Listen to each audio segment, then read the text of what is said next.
An article highlights the significant foreign policy differences between French President Emmanuel Macron and former U.S. President Donald Trump on a variety of major global issues. It portrays Macron as a proponent of multilateralism and diplomacy, actively seeking to mediate conflicts and uphold international agreements. In contrast, Trump's approach is characterized as more unilateral and disruptive to the traditional global order. Key points of divergence mentioned in the report include Iran. While Macron worked to preserve the Iran nuclear deal and de-escalate tensions, Trump withdrew the U.S. from the agreement and imposed a maximum pressure campaign. Russia. Macron advocated for strategically re-engaging with Moscow and suggested its return to the G7, a different approach from Trump's. Israel-Palestine conflict. Macron supports the internationally recognized two-state solution, which contrasts with the Trump administration's policy shifts, such as moving the U.S. embassy to Jerusalem. Climate change. Macron is a staunch defender of the Paris Climate Agreement, from which the U.S. withdrew under Trump. Trade. The French president opposes Trump's use of tariffs and trade wars, favoring established international trade rules. Diplomatic style. The article also points to differing diplomatic styles, citing Trump's proposal to purchase Greenland as an example of a transactional approach that starkly contrasts with traditional diplomacy favored by leaders like Macron. In essence, the news story suggests that Macron often positioned himself as a key defender of the liberal international order, stepping into a leadership role on the world stage in areas where the U.S. retreated under Trump's America First policy. A senior White House advisor, Steve Ricchetti, is scheduled to provide a transcribed interview to House investigators. This development is part of the ongoing impeachment inquiry into President Biden, led by House Republicans. The House Oversight Committee chairman, James Comer, has publicly accused the White House of orchestrating a cover-up to obstruct their investigation. He has described Ricchetti as a key figure in the probe, alleging his involvement in phone calls with then Vice President Biden and his son Hunter's business associates. According to the chairman, Ricchetti's testimony is crucial to understanding President Biden's alleged role in his family's business dealings. The White House has consistently maintained that President Biden has done nothing wrong and has criticized the investigation as a baseless, politically motivated effort by Republicans. Ricchetti's agreement to be interviewed is seen as a significant step in the committee's. Former President Donald Trump is reportedly considering not attending the upcoming G20 summit scheduled to be held in South Africa.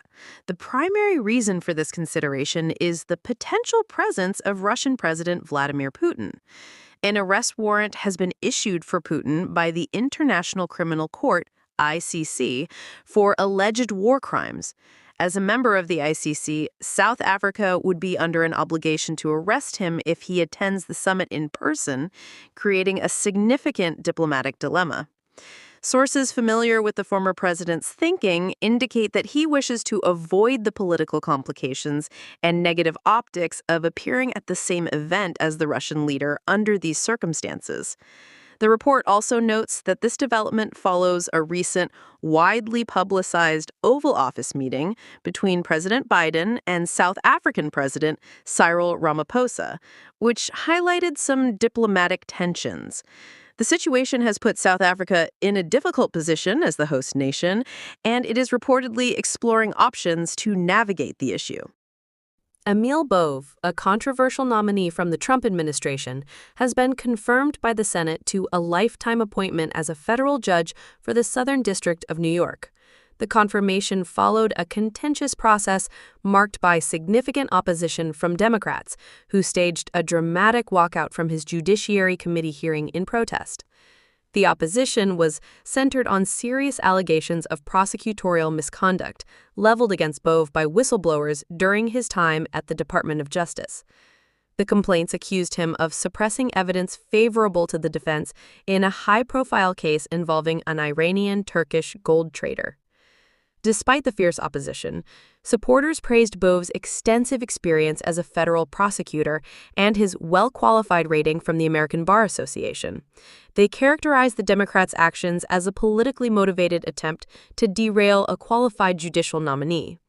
Ultimately, Bove secured enough votes for confirmation in a vote that was largely divided along party lines, highlighting the deep partisan divide over his nomination.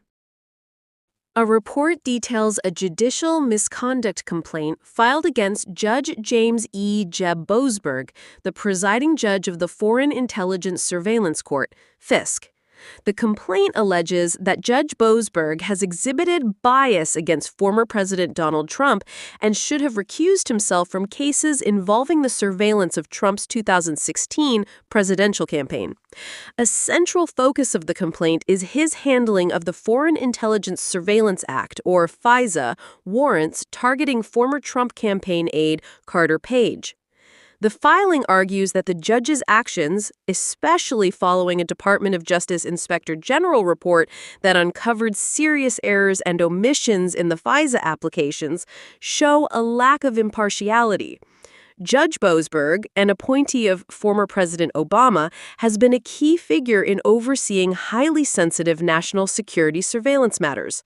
The complaint against him is part of a larger, ongoing effort by allies of the former president to challenge the conduct of federal officials and the legitimacy of investigations related to his campaign and administration.